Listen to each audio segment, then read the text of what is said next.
Welcome to the Education News Show, a partnership between the City of Peoria and the Peoria Unified School District. I'm Danielle Airy, the district's Chief Communications Officer, and today on the show we have our Superintendent, Mrs. Linda Pallas Thompson, sharing updates about the future of our district. We're also welcoming football players from all 7 of Peoria Unified School District's high schools, and that's an exciting piece you won't want to miss. Stay tuned for food and nutrition, and we'll be showing you new dishes coming to a high school near you. All that and more after this.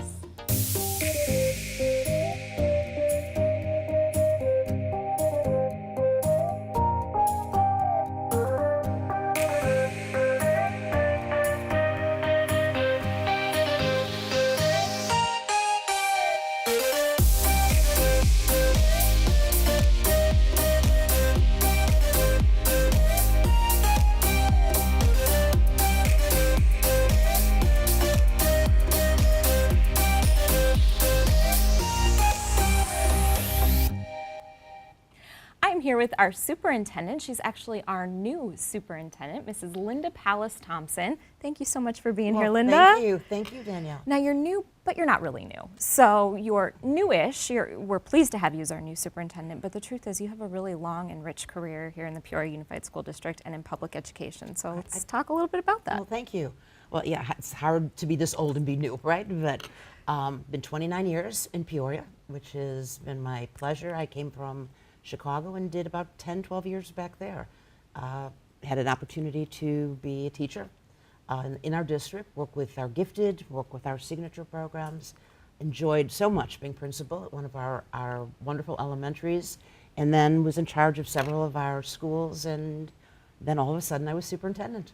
Just like that. Just happened. And it's been exciting ever since. A lot going on. And obviously last year, not just in the Peoria Unified School District, but public education across the state, a lot going on. A lot. And you did something really unique as we kicked off this school year to kind of bring us all together and really remind our employees, our staff, who we are, where we came from. Talk a little bit about that. Well, you certainly, your team was major involved, but we, for the first time in 10 years, brought all of our employees together. There were 4,000 people at our CCV that did a wonderful job accommodating and welcoming us. Our teachers were all there, and it was really a wonderful kickoff that even 3 months later, I'm hearing people very, very excited about feeling like they're part again of the family that Peoria is. And we talked about this theme, the power of one, as part of that, the power of one to make a difference. And you, as one superintendent, have brought together a leadership team in a really accelerated fashion. We've come together as one,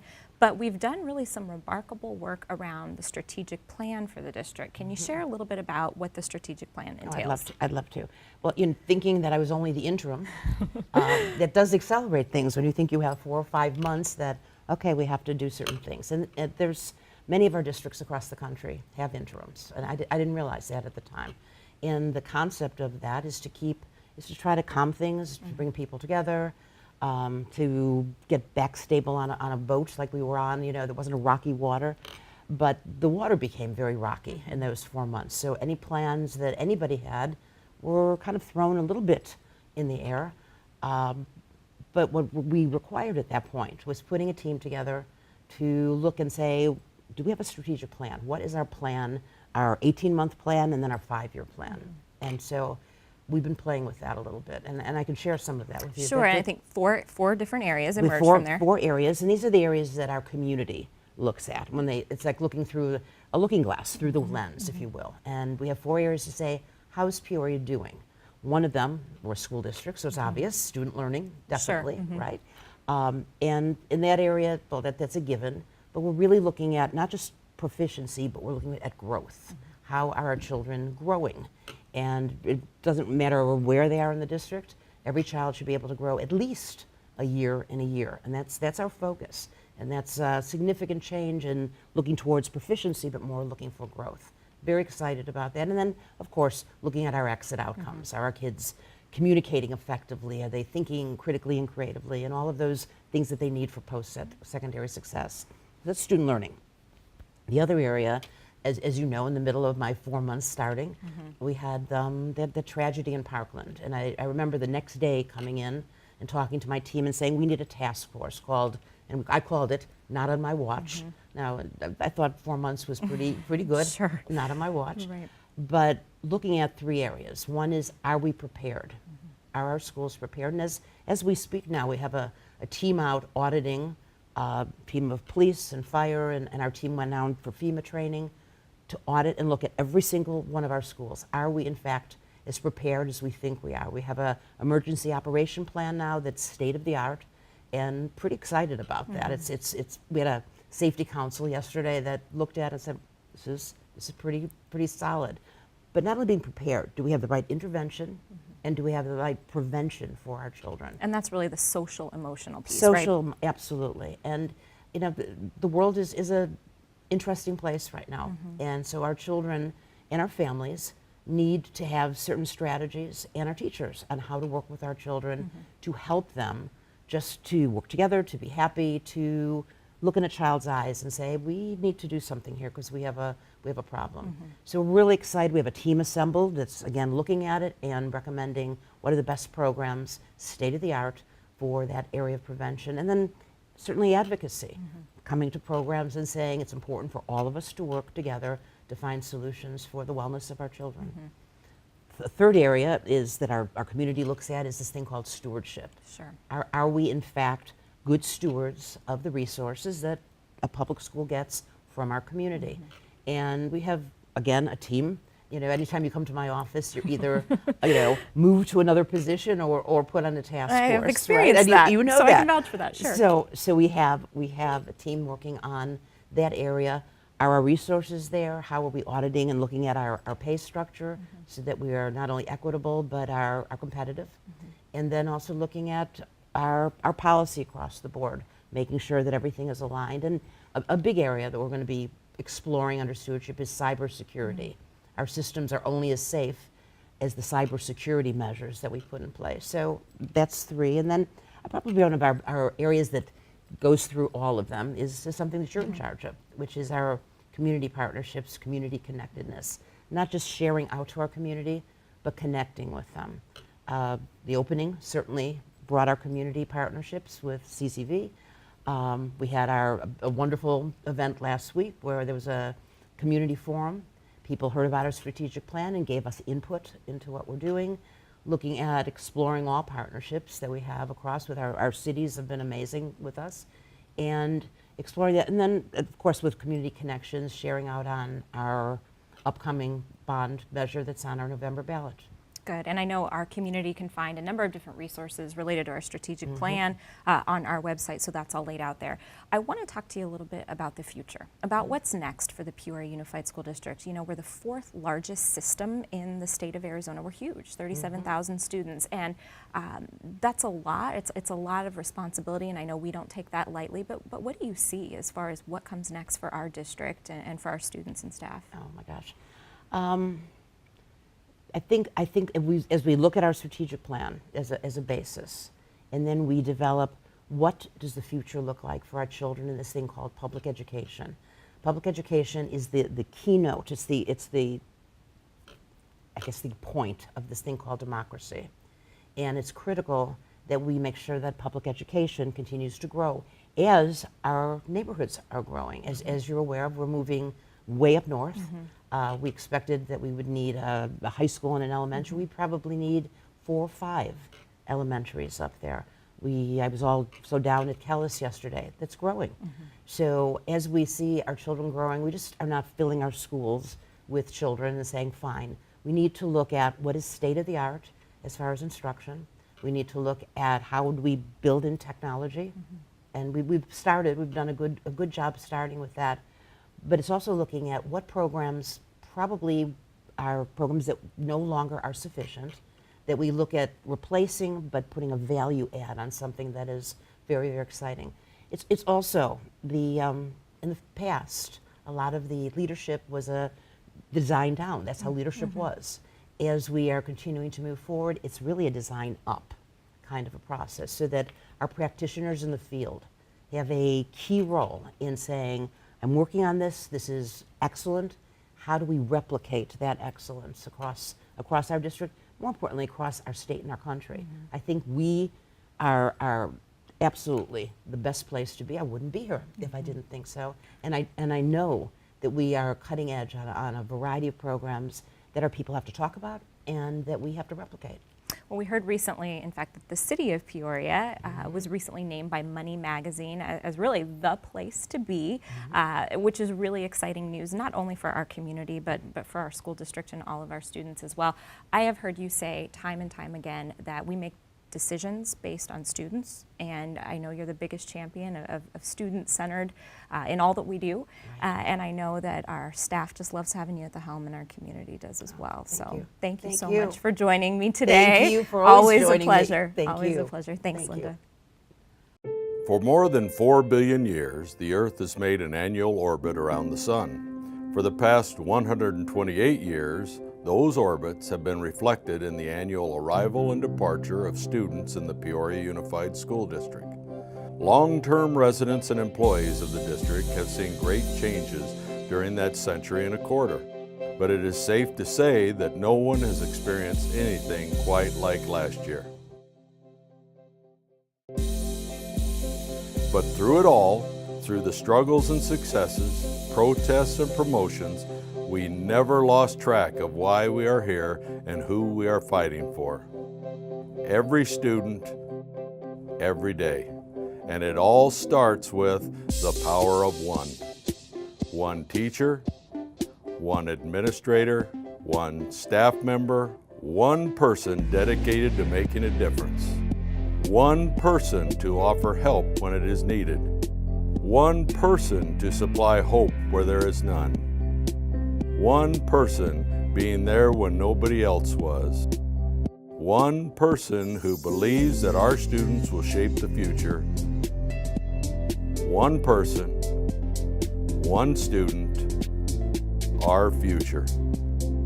In a district with over 37,000 students and nearly 4,000 employees, it would be easy to be a face in the crowd.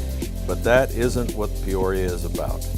Every one of you is here to make a difference, to be the one person each student needs so they can be the best person they can be. One person to help shape them so they can shape the future. Be the power of one.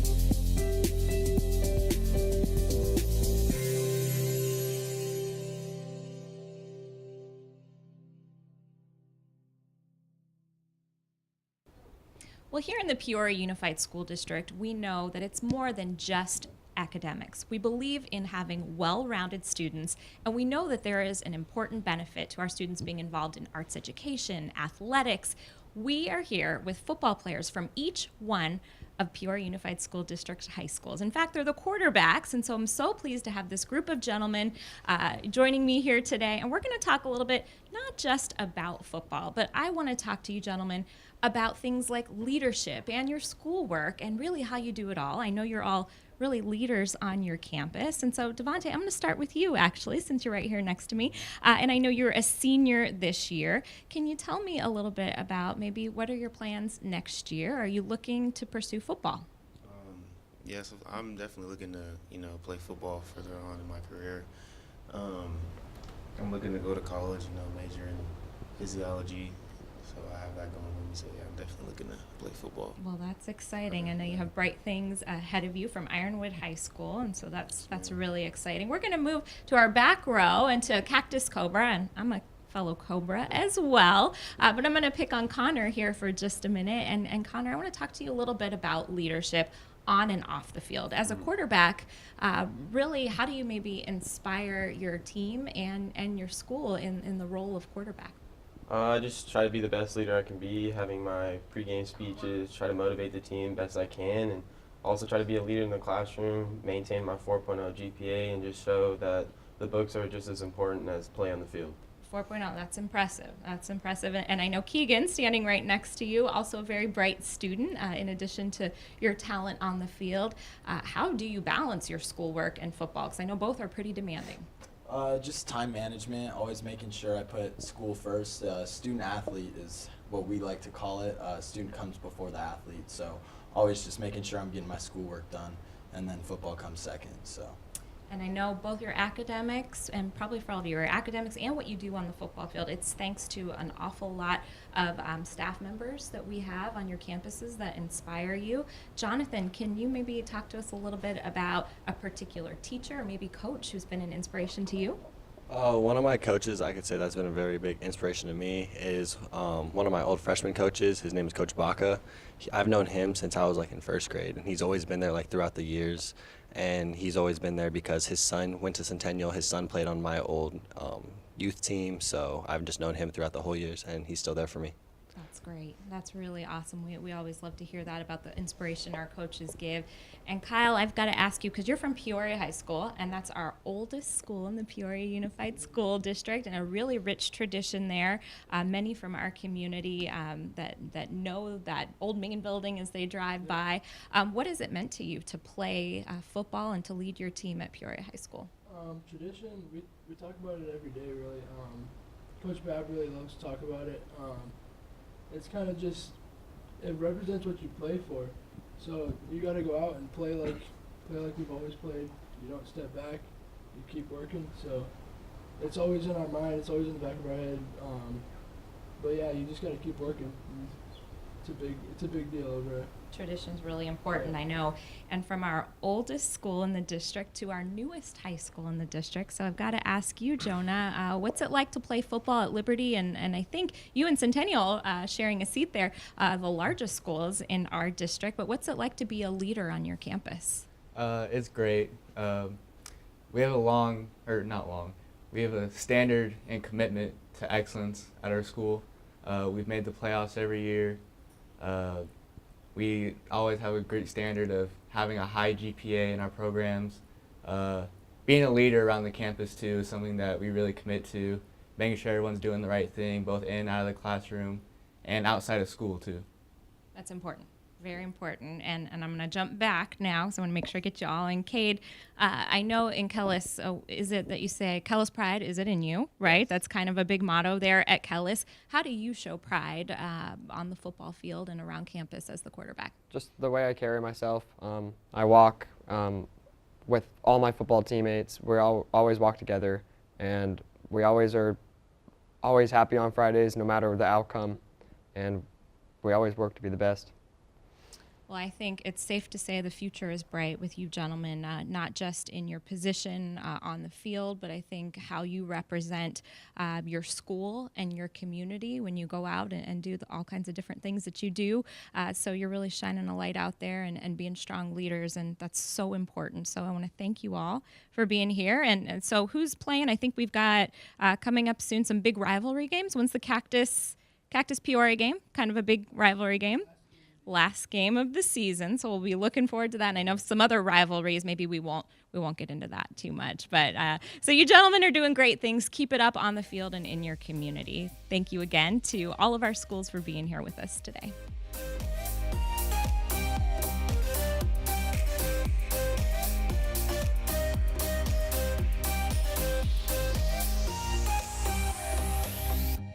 I'm so pleased to be joined by Angela. She's from Peoria Unified School District's Food and Nutrition Program. Thank you, Angela, for being here with me. Thanks for having me. And one of my favorite topics, food. So it's really exciting to have you here. And I know we've got some treats in front of us, so I'm anxious to talk about that. But before we do, I want to talk to you a little bit about the Food and Nutrition Program in the Peoria Unified School District.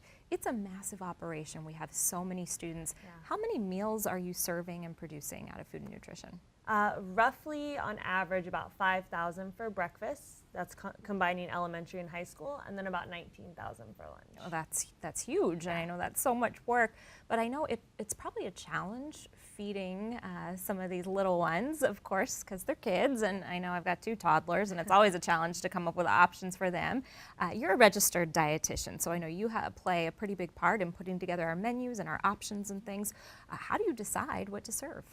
Well, the USDA has guidelines for us that were set in motion by the 2010 Healthy Hunger-Free Kids Act. Okay. And so we have to follow those guidelines, which means that the foods have to be low sodium, low in saturated fat, 0 grams of trans fat. So we have very strict guidelines. Also, kids must take a fruit or a vegetable. So our parents can rest assured that they're getting healthy options for their kids. how do you make sure it also tastes good so the kids want to have it?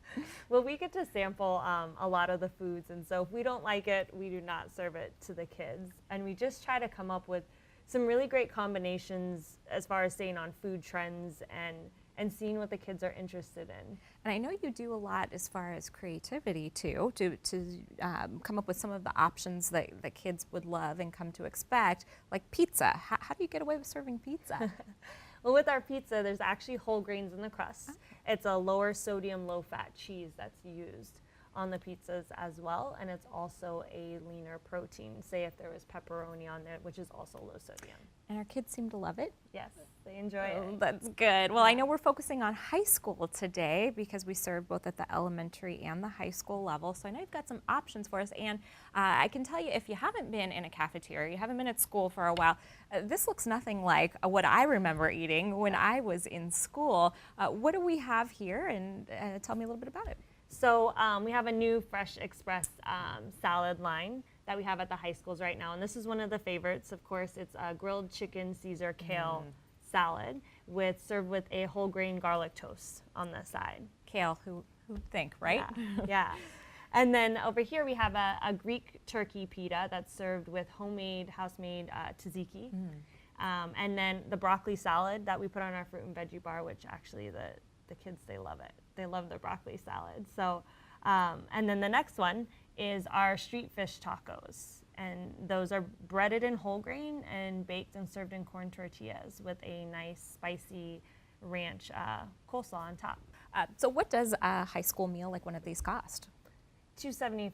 So pretty cost effective, Yes. and it looks like pretty good portions to me as well. Yeah. So that's good. So our kids are well fed so they can learn, of course.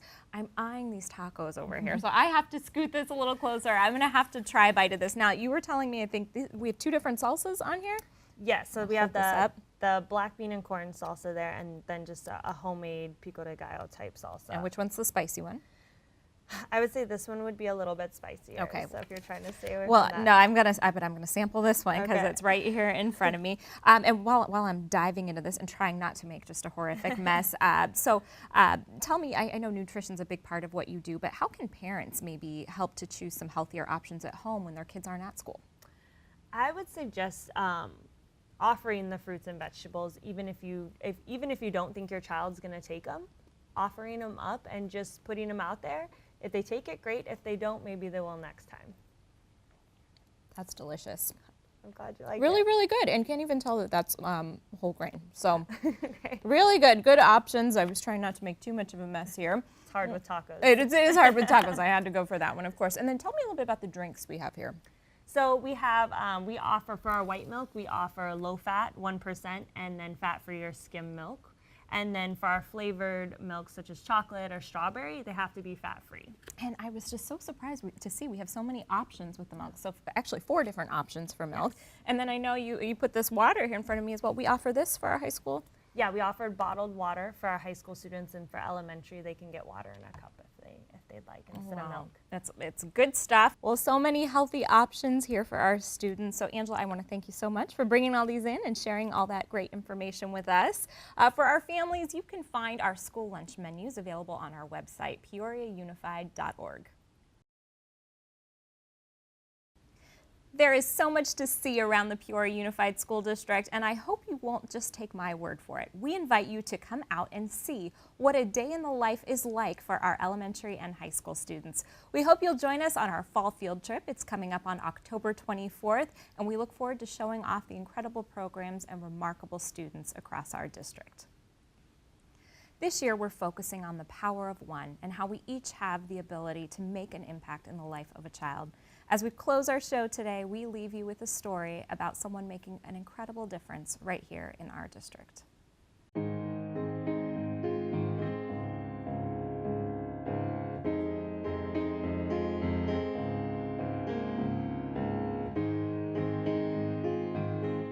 Miss Nancy is the heart of Country Meadows. She has served our campus for many years. As soon as her sons enrolled here at Country Meadows, day one, she's been serving us every day and hasn't missed a day. She has given us and devoted 5 to 6 hours each and every day to support our teachers, our students, and our community members here at Country Meadows. So throughout her time here, Miss Nancy has built relationships by working with students one-on-one, getting to know them, their families, and their needs. She helps serve them on campus by reading books with them, sitting, listening to their stories, and telling jokes, and just connecting back and forth in any way she can. Teaching has always been in my heart. I have wanted to teach kindergarten through 2nd grade forever. But when I was in college, I had a professor who told me, no, you cannot teach from your wheelchair. I did not become the teacher that I wanted to become, but I'm still in a school. So if I can make a kid happy by looking at his spelling test or just coming through the workroom giving me a high five, it's made my day. And I'll bet you it made his day too.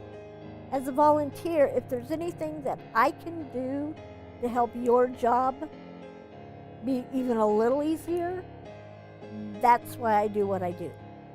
Just one volunteer, one community member has made a huge difference and a huge impact on our campus and within our students.